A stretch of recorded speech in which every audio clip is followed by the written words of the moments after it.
Hey guys, welcome back to the Lifestyle Pioneers.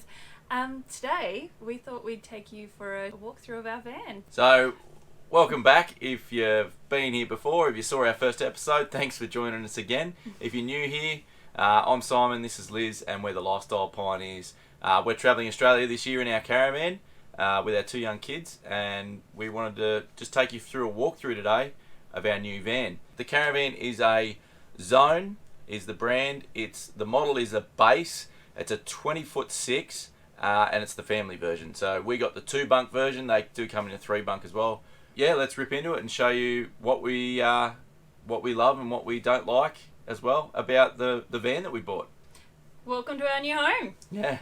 The layout of this van isn't that unique or different or special to many others that are out there on the market, but there are a few things that make the Zone vans a little bit unique, both inside and out. If you saw our first episode, you'll know a lot of the reasons why we went with this van. So if you didn't watch that, go back and watch that episode. But I'll just take you through a few of the things that we may not have touched on, or go into a bit more detail on a few things. So the first thing really is that the whole van is built out of composite. So all the wall panels are composite panels, the roof, the floor, everything's a composite.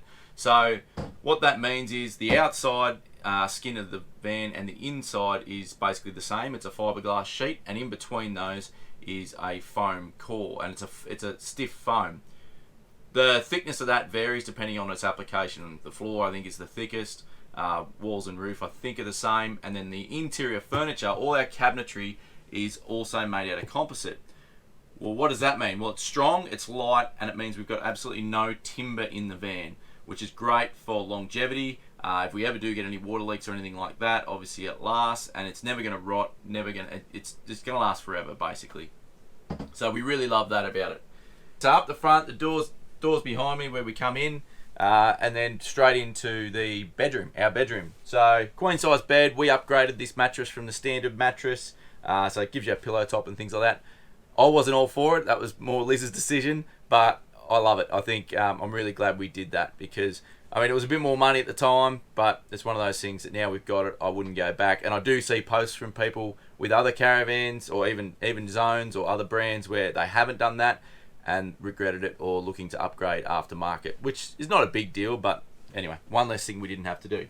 So our bed is slightly higher, I guess, than in a standard van, partly because of that pillow top mattress, but also the tunnel boot that you would have seen, or we'll show you outside, is oversized in the Zone vans. So it's higher and wider than a standard tunnel boot, which then affect, because from here back is the bed sitting on top of the tunnel boot.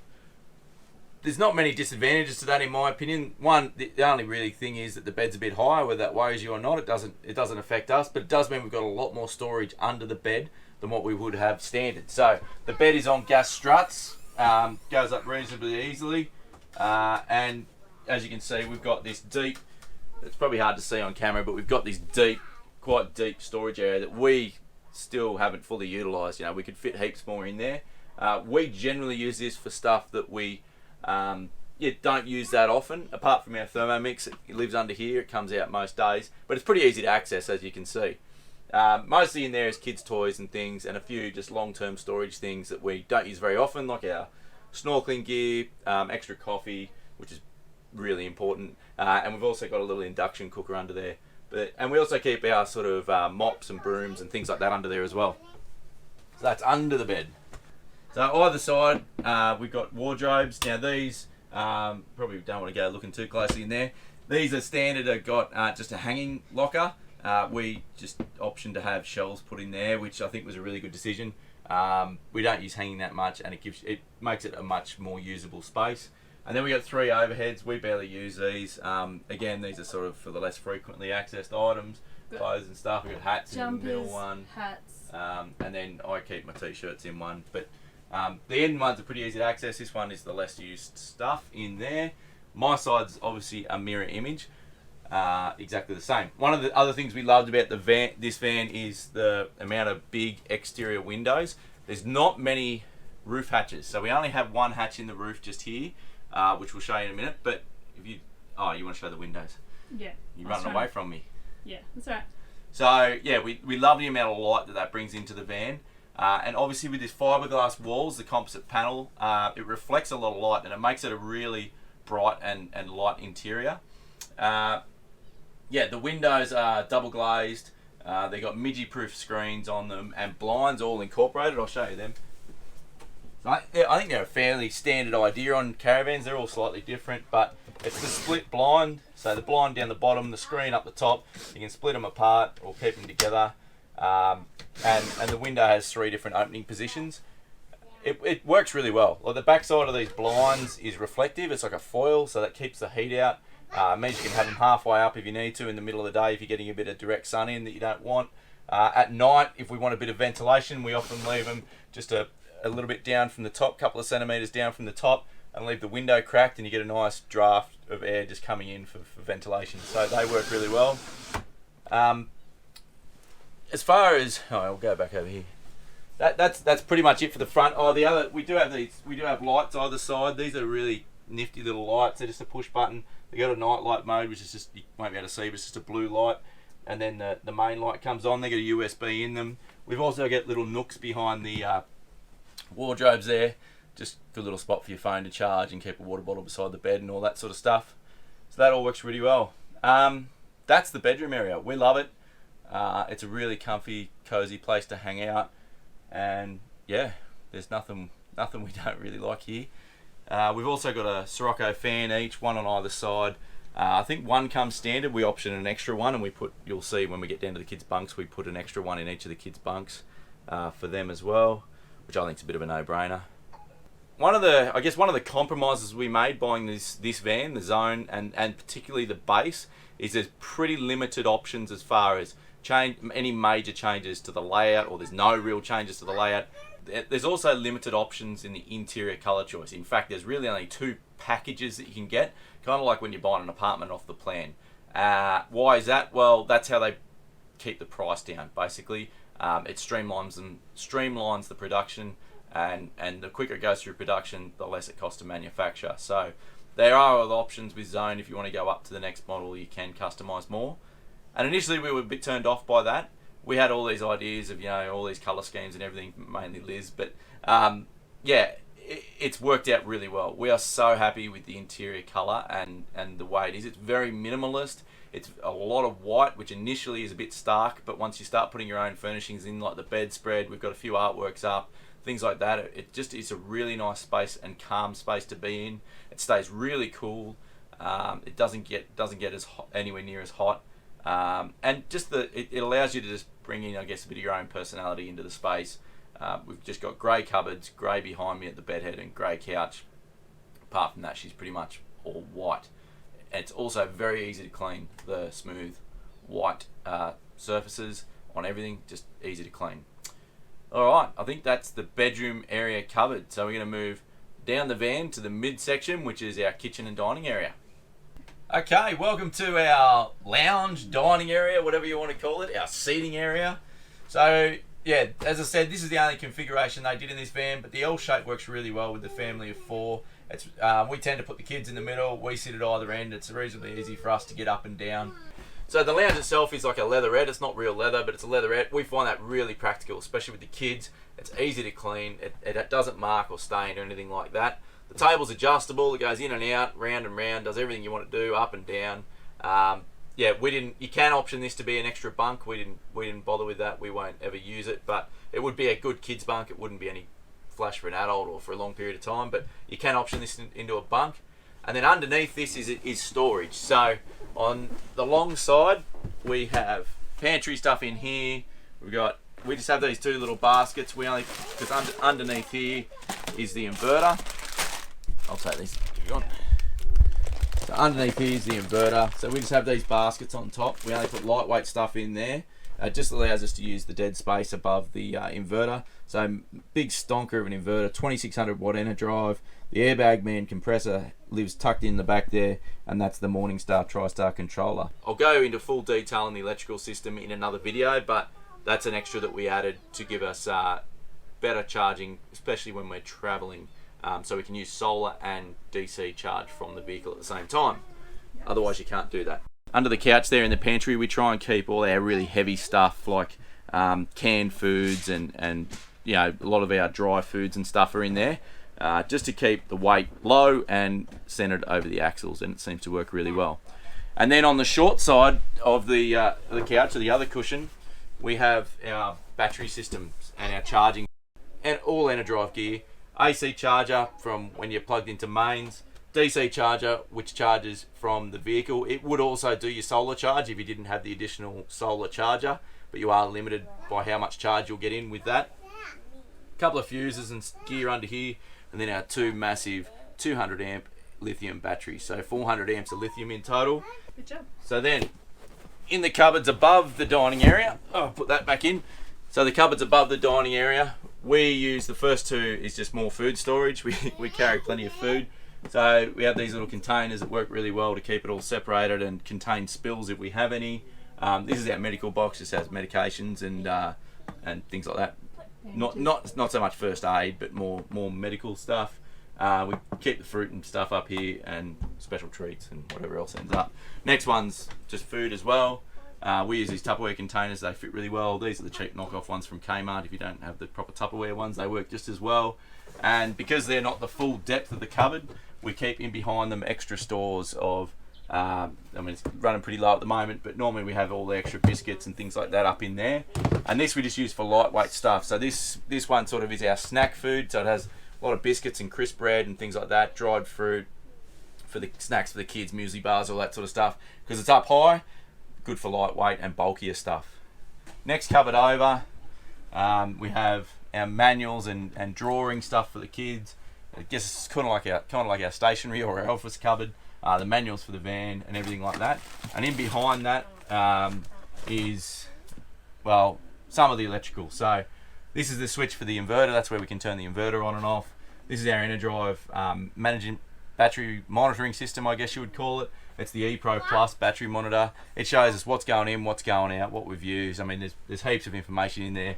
I pretty much just keep it on the front screen. I can see, like at the moment, we're getting 19 amps of solar going in. The battery's at 59%.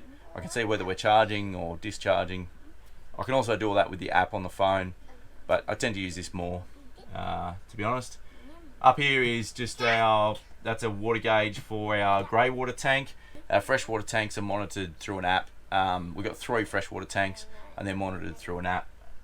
Up here's the odometer, so it's got a GPS odometer for the van, so we know exactly how many kilometres we've done, which helps obviously for servicing and things like that. And I guess when you come to sell the van, people know exactly how many Ks you've done. This is one of the things I don't like about the van. I like all the gear that's in there. It's in a bit of a dicky spot in my opinion. Particularly the battery monitor is something I want to be I'm accessing multiple times every day, and the fact that it's at the back of a cupboard, I mean, it's not uncommon for van manufacturers to do this, to put it at the back of a cupboard. It's just ridiculous in my point of view. In my opinion, I'll show you when we get to the kitchen, there's a better spot to put it in this particular van, but just in general, I mean, that thing is, when you're off grid particularly, you're monitoring that thing multiple times a day, and it sort of makes this cupboard a little bit hard to use, because anything we put in there, you got to take out every time you want to check the monitor. So yeah, that's my only gripe with this sort of section. I love the Enerdrive ePro. I love the battery monitor. I just think it could be in a better spot. The odometer and that's fine there, obviously. I mean, how often are you going to look at your odometer? It's everything else that's in there I don't think really matters. But yeah, it'd be good to have the battery monitor somewhere else. Down here in the corner is our Truma control panel. So the Truma in this van it's a gas and electric. It heats our water, and it also is a space heater for the van. So we can heat the van off electric if we're plugged in, or using the inverter if you wanted to, or gas. And same with the hot water. We can, depending on whether we're off grid or plugged in, or whether we've got plenty of gas or plenty of power, we can sort of choose what we use to heat the water with. It's a pretty good unit. It's pretty easy to use, and I don't know, it's not much to say about that really. And the unit itself, I'll show you when we get further down. It lives under the fridge. So starting from the front door down, straight line kitchen. We love that it's on the passenger side. I think they call it near side kitchen. I don't know what they call it. There's Caravan talk for it, but basically it's on the passenger side, which we love, partly because when you're in and out of the van all the time, it's the main spot you're coming to, but also with this massive window, we can pass things in and out through the window. It gives you a bit of a servery when we're outside cooking or entertaining or just having a few drinks. It just works really well. It was one of the things we really liked about this van in particular. That's something that we really wanted. The other thing Liz likes about having, or that we like, that Liz just pointed out, is by having the near side kitchen, is this is, like I said, generally where we're hanging out a lot of the time inside the van, and the kids are normally playing out there. And just normally that's the side you park your van on for the view and everything like that as well, if you're parked on the beach or a river or something like that. So it's just, I don't know, it just works better. You can sit on the seats behind and look through that way. We just prefer it. It's a great layout. Alright, so moving through the kitchen.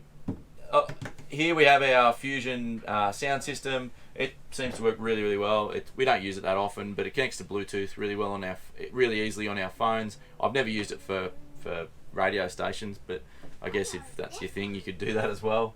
Above that, TV mount. We've never used the TV. It's still in the box under the bed. I'd say we'll never use it, but you can put it there if you want. There's also a mount for that outside. This is our biggest section of bench space here too, so this is where we do most of our prep and cooking. It's also where the Thermomix or the coffee machine sits when we're doing that. We've got two 240 volt power points here. There's also another two tucked away, hidden up here, along with the plug-in for the TV. Moving along, we've got a nice big deep stainless steel undermount sink. We love this, it works really well. Sometimes it's a little bit too big, and we're thinking about getting like one of those pop-up silicone sinks just to sit inside it, only because you use a lot of water when you're trying to do dishes with this thing, and your hot water cools down quickly. Next, moving along the bench further, is our gas stove. It's got a flip-up glass lid, which makes the bench space more usable, which we love. It's a 3-burner Thetford, I think is how you say it, a Thetford unit. We don't use it very often. Works well, does the job. It heats really well. And 3 burners in a van, I think, is plenty. And that's pretty much it for the bench. And you got the last little bit of bench space down the end there. So overhead in the kitchen, first cupboard we've got, there's just an access panel here. There's some like electrical and stuff behind there. In my opinion, this is where I would put the battery monitor if it was up to me. I think it's a much better space. This little shelf in front is pretty shallow. It's not really usable for too much. I mean, we have a few things up in there. My wallet, that's good to know, that's where that is. But yeah, in my opinion, that would have been a much better spot. It's just in a more convenient spot if you're in and out of the van to check it, and it's not taking up usable space. Up above there, we've got a double power point up in there, so we use this area to charge our drone batteries and things like that. And this is just sort of like our junk area, dump area, I suppose you would call it, like maybe your top drawer in your kitchen or something like that. It just has all the random stuff in it, like spare keys and, I don't know, UHF radios and band-aids and, I don't know, insect repellent and things like that. And then there's just another basket of, it's just the junk spot, you know. You got to have one in every, and some snake lollies. Yeah, you got to have one in every kitchen, house, whatever it is. You got to have a junk spot. Next cupboard along, this one is slightly narrower. So in the kitchen, there's 4 overhead cupboards, 2 wider ones and 2 narrower ones. So we use the first narrow one for, this is our coffee making station. So it's got our Nespresso pod machine, our milk frother, a couple of our big tall coffee mugs, and coffee bags for when we need it, when the coffee's a bit in short supply. Emergency coffee, I suppose you could call it, tea bags, things like that. So that's our sort of tea coffee making area. We don't, speaking of tea, we don't carry a kettle. We use the Thermomix to heat water, or the gas, or whatever's most convenient at the time to boil water. Thermomix works well, so that's generally what we use. So the next cupboard along, the next skinny one, I guess, is kind of like we keep all our breakfast stuff in there. That's all our cereals and spreads and things like that. And then the last one is just more pantry as well. Has I don't know, spices and sauces and all that sort of stuff. We use a couple more of those containers in there because that keeps spills contained. Moving back to the start, on the closest to the entry is 4 drawers. So these are the only drawers in the kitchen, but they're pretty significant. They work quite well. Top one for us is cutlery and utensils. Next one down is our plates, cups, bowls, all that sort of stuff. Middle one is like our, I don't know, random stuff, I guess. Tupperware. It's Tupperware, storage containers, cheese grater, all sandwich bags, things like that. You're a really long way away. Yeah. Does it look good? Yes, it's good. And you look great. And the bottom one is all our saucepans and things like that. Next cupboard along is just a big under sink cupboard. It has all your general stuff you would have under your sink. It also houses our soda stream because it's the only cupboard it'll fit in.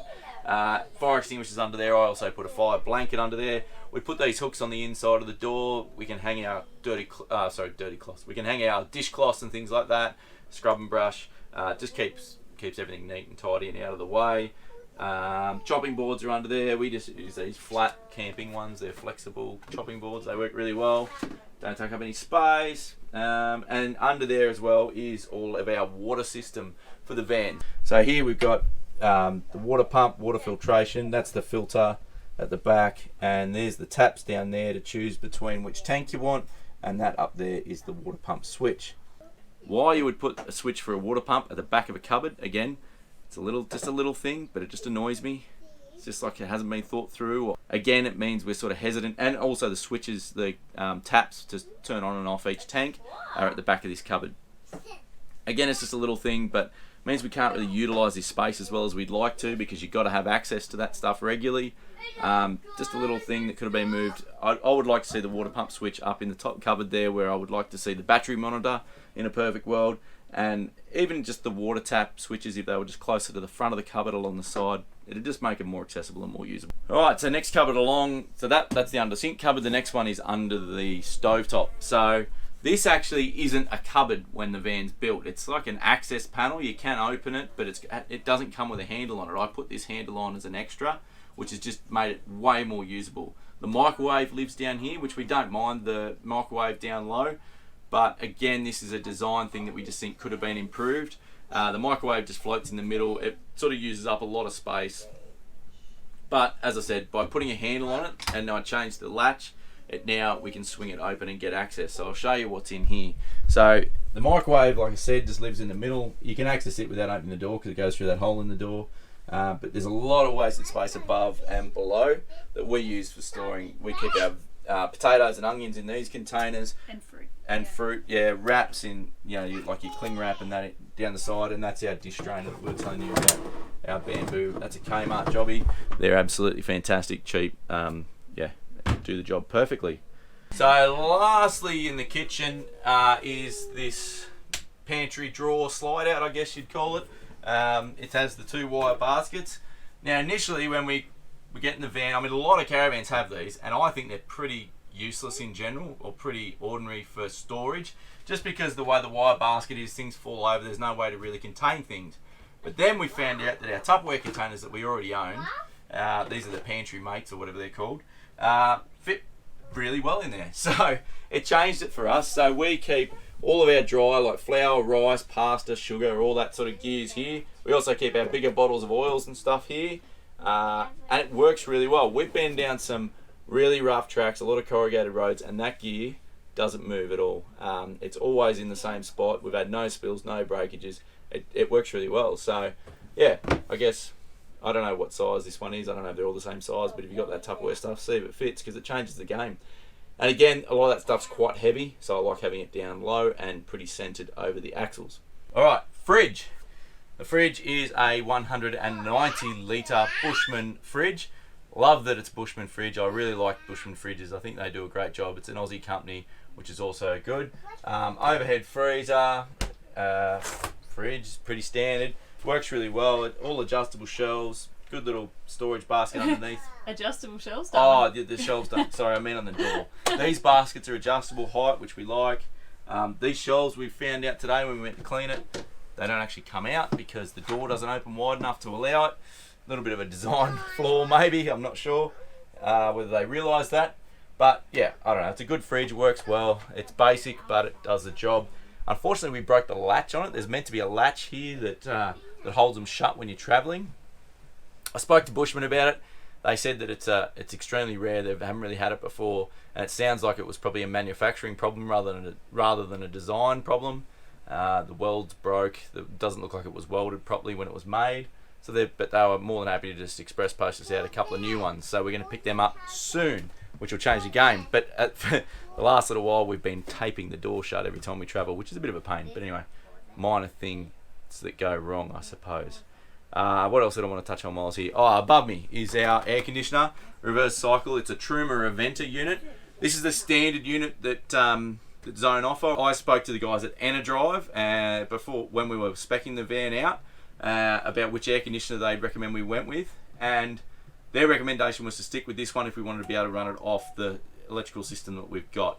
It draws less when it starts up, and it's a slightly smaller unit, so it will tend to run for longer, but it draws less over time, if that makes sense. So its peak consumption isn't as high, so it won't overload the inverter and things like that. We haven't run it very much. We've run it to test it basically when we got the van, and we've hardly used it. We are making our way north, so we may use it more soon, but I mean, it does a great job. It cools the van down really quickly. It draws, I can't remember how much it draws. I'll have to do a video on that, on what devices we use and what they draw off the battery system, but we could easily run that for a few hours without any major problems. Moving back forward, about halfway between the kitchen and the dining kitchen area is our main roof fan. So there's two of these in the van, this one here, and there's one in the bathroom over the shower. We really like these. They're a fully electric unit, so they open and close electrically. They've got a fan built into them that goes either way, so it can be either push air in or pull air out, and they close automatically if there's rain. They've got a rain sensor in them, which is great if you leave it on, go away to do something for the day and forget to close it, or you want to leave it open for ventilation and it rains while you're gone, at least you know it's going to shut. We find, if anything, that's a bit too sensitive, that rain sensor. So any amount of moisture and it'll close itself, but you can then manually override it and open it again if you want to. We love them, they work really well. They do have a light built in as well, which is bulk bright. Speaking of lighting, actually, there's LED strip lighting all around the van, which works really well. Bedroom, dining, kitchen, and one down the back for the bathroom, or two for the bathroom actually. Bulk lighting. We've got no lights on here at the moment. It's the middle of the day, but it shows you how bright this fan is inside. Alright, let's move down the back. So one thing I forgot to talk about when we're doing the kitchen is the bin. So the bin we just stick here. So the way the couch is designed and set up, it sort of overhangs. It creates this little nook below the fridge. This is just like a cheap flip top bin from Kmart. Works really well. Normally I've stuck those like stick-on hooks that you get, like the ones we put in the back of the, if you remember the ones we put in the back of the under sink cupboard door to hang everything on. And because this bin has a lip at the back and it can hang, it doesn't actually hang off the hooks, but the hooks just stop it sliding around when we're driving. Was working really well till we accidentally broke them, so I've just got to buy some new ones of them. And well, that's how we'll mount it again. For now, we're just putting it in the sink when we travel, so it doesn't slide around, obviously. This is one of the gas outlets for the gas heater, or gas electric heater for the Truma. There's one in the dining area too, under the table, tucked in behind the seat, and one in the bathroom as well. You can shut all them off individually or keep them all open. Some people, I think, use them to make the bathroom into a drying room and things like that. Anyway, then under here is an access cupboard for the Truma unit itself. Is under here. We use it as there's a power point under here to run that, so we use it also to charge up our Dyson. Alright, welcome to the kids' end of the van. So that's the fridge there, just so you can work out where we're up to. That's the fridge there. We're moving backwards through the van. We've swapped sides. So it might be obvious, 2 bunks, 2 kids, right? And yeah, it is in a way, but we did consider going 3 bunks to then be able to use the third one as extra storage. Before we got the van, we were really worried that a family of 4 living full time, there wouldn't be enough storage in the van for us, and that was going to be a way to get extra storage. We decided not to go that way because this way the kids have got a fair bit more room, a lot more head height, and I'm glad we went that way because 1, we didn't really need all that extra storage, and 2, it now means as the kids grow, they won't outgrow the van as quickly. So what do we do with the kids area? So on each kid's bunk, I mean, it's pretty standard layout in here if you've looked at a bunk van, 2 bunks and a ladder. As we said earlier, we spec'd an extra Sirocco fan for the kids in each of these. They've got a light at the other end that's basically the same light as what we use, as we showed you in our bed, and we really like the night light function on there for the kids. We also keep 2 of these. James has got 2 on his. Harrison's got 1 of these soft. What do you call them? Storage. Yeah, storage totes. I think it's from IKEA or Kmart, Big W, wherever you want to buy them. But these just have the kids' everyday sort of toys and stuff in them, which works really well because the kids have always got access to them. Our kids, these bunks are 2 meters long. Our kids are not 2 meters long, So that's dead space anyway. When they're sleeping, they only use up this much of the space. So it just gives them easy access to some of their toys, and it's just extra storage area. And because they're soft totes, they can stay there when we travel. It doesn't matter if they move around a bit, they're not going to damage anything. So one up there, two on James's bunk. Then right down the bottom, if we come down, underneath the bottom bunk, there are 3 storage drawers. These are mainly we use for the kids' clothes. There's 2 big ones and 1 smaller one because it's behind the wheel arch. They work really well. In fact, they work so well that this is one other little thing that we don't like about the van, or that we think could be improved, is that there is so much room here for the bunks that we'd like to see this bottom bunk lifted, maybe only 100, 200 mil, somewhere in that sort of range, and it would make these drawers so much bigger and so much more useful, because they're pretty shallow drawers. I think the space is there to be able to do that. But if they can do it with a triple bunk, I think that'd be the compromise. Being able to lift this up and make some big deep drawers there. But it is what it is. All right, so something that is a little bit different, I guess, about the layout of this van to others is generally in a bunk van, this area would be like a big double set of cupboards, and whatever else, full height cupboards. Now, initially, we were really turned off by this. We thought, what they've done in this one is they've put the vanity or the sink out here. And initially we were like, that was a big turn off for us. We thought it wasn't worth the loss of storage space. Again, now that we've lived in it, we actually really like it. We don't miss that storage space. Even though I might be contradicting myself saying we want more down here, we don't need that much, put it that way. And what you get from that, as we'll show you when we go into the bathroom, is in a shorter van you get a much bigger separate bathroom. We've got a full separate shower. We don't have the combo unit in quite a compact space by bringing the sink out here. It also means that we can be using the sink while someone's in the shower or someone's on the toilet. So in a family situation, as I'm sure you can imagine, mornings and night times, just like at home, they're a little bit hectic sometimes. Everyone wants to be using things at the same time. So it is nice to be able to have someone cleaning their teeth or whatever it is that they're doing, that's washing their hands while someone's in the shower or using the toilet. It's worked pretty well for us. And it also means Liz has more room to display her beautiful artwork. Liz drew that. Thought I'd give her a plug. And if you notice the other one, actually come back. If you notice this one here, Liz's artwork. If you like it, hit her up. She might make you one.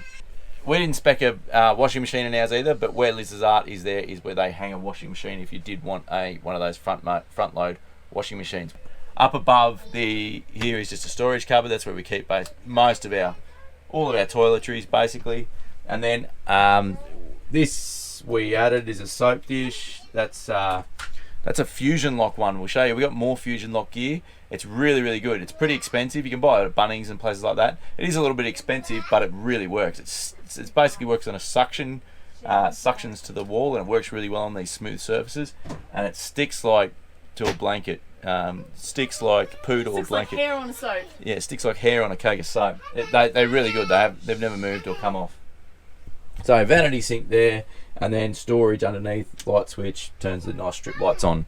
Yeah, there's power point up here as well, which is great for charging your shaver or anything like that, or if you want to use a hairdryer or a bloody straightener, or obviously I use the straightener a fair bit, so that gets a workout. But yeah, so under here it looks like a bit of a mess, but it works really well. So these soft totes for the kids, for their clothes. Obviously they've got some in these drawers as well. Yeah, we've just separated summer, winter. Yeah, it's basically summer and winter. They don't go the full depth though, so behind them we have like the toilet paper and things like that we don't need to get to as often. Above them we use these storage containers. These are, I don't know, Star Made or something like that. 2 small ones here and a bigger one there. Cleaning stuff and spare laundry detergent, things like that. The containers just work really well to keep everything contained. No pun intended. That works, doesn't it? And this one is for nappies for James, like his night nappies, and wipes and things like that if we need them. So that is sort of part one of the bathroom and the kids area. So we'll go in now and show you the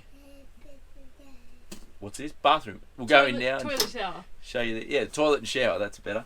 So these this door has 2 of those Fusion locks on it as well. They're the hooks for hanging our towels. There's 2 more inside for the kids ones. So come on in and I will show you the bathroom. So the big thing we spec'd up in the bathroom, I'll just take that camera. The big thing we spec'd up in the bathroom was we went for a composting toilet over the, I guess, standard cassette style. Yeah, are we happy with it? Absolutely. We love this thing. They could charge 5 times. Yeah, I mean, it was a fair upgrade. I think it's about $1,500 or something like that to upgrade to this unit, but it is phenomenal. I think, yeah, cassette toilets, outdated. These things, do your research on them. They're called Nature's Head. There are other brands as well. This one in particular is a Nature's Head. They work so well, it is not funny. Compared to emptying a standard cassette toilet every probably 2 to 3 days with a family of 4 and having to buy all the chemicals and everything to put into that, this unit we haven't emptied yet. So we are 3 months living full time in the van. We don't use it all the time, obviously, because if we're somewhere where there's a toilet, we'll use a toilet external to the van. So I wouldn't say it's been used full time for 3 months, but we have used it whenever we've needed it for the last 3 months, and it's been used a fair bit, and we haven't emptied it yet. I'm not going to go right into exactly how they all work and everything. That's the solids compartment. The liquids compartment is separate. I'm not going to use any toilet humour here, but the liquids compartment does get emptied every sort of 3 days, which is a much less painful job, and it can just be poured outside, obviously being reasonably discreet and considerate when doing so. And yeah, the solids compartment breaks down compost. By the time you dump it, it's composted. It's not like dumping straight sewage. So that's the composting unit that I've just been talking about. This is where we have a big mirror which works really well. 2 more of those hooks on this side for the kids' towels, and a pretty little plant there as well. There is a towel rail above here which we don't actually use for our towels because it covers the mirror, but it is handy for face cloths and things like that. Then we've got our full-size shower. So do you want to jump in and show everyone how big it is, Dar? You want to see me in the shower, darling? That's our second roof vent that we were talking about there. So that obviously is a great extractor fan when you're in the shower. It also works well if you're using the toilet to extract a bit of that smell, especially when Liz is using it. Especially when Harrison's using it. Standard sort of shower sort of setup in there. Shower goes up and down. It's also a handheld, works really well. We've got a couple of hooks there. So something we've started doing recently is we've put one of these flexi buckets. This is like an oblong one. I'm pretty sure it came from IKEA. We just use that when the kids are having a shower because our kids kind of miss having a bath some of the time and just splashing around and playing in the water. So what we tend to do is get them to stand in that bucket. We give them a rinse and a shower. We soap them up, wash them while they're standing in the bucket. Then we turn the shower off and just let them have a play in the water. So really glad we got that. It's made a big difference. We actually picked that up from our friends Mel and Pete. So cheers, guys. Appreciate it. It's working an absolute treat. So that's the walk around of the interior. I'm just trying to think if we've forgotten anything. Feel free to leave us a comment if there's anything we didn't go into enough detail on that you want to know more about. The kids are starting to lose it, but they've done so well. We better go and spend some time with the kids. They can only entertain themselves for so long. Leave us a comment if there's anything that you want to know more about the van. We're happy to answer any questions at all. I guess I didn't touch on the electrical system was a big upgrade to the van. I can't remember exactly what it comes with as standard, but it certainly doesn't come with the 400 amps of lithium. That was an upgrade. The charging system we got was an upgrade. The inverter was an upgrade. So yeah, there's a lot of the upgrades we did on the interior are really just, apart from the electrical system, and a lot of the stuff will go through outside, was really just the extra fans and the composting toilet. And the mattress. The mattress and those shelves in the wardrobes over the hanging. So they're really the big ones. Everything else you've seen is standard on the Zone base model. So anyway, hope you enjoyed that. If you like the video, you know the drill. We like a like, you like to like. Let's give us a like. It's free, it's fast, it supports us, it helps us, it recommends our videos to more people, helps us grow our channel, which helps everyone in turn. And yeah, if you want to see the rest of our adventures this year where we take this caravan and everything else we do, feel free to subscribe. We really appreciate your support, and we'll see you in the next one. Cheers. Bye. Obviously with the 2 kids, we went the 2-bunk version. I've got a fly annoying the absolute bejeebers out of me. I thought I swatted all them, and now it's going for the lens. I'm saying a lot of there's one under the seat. There's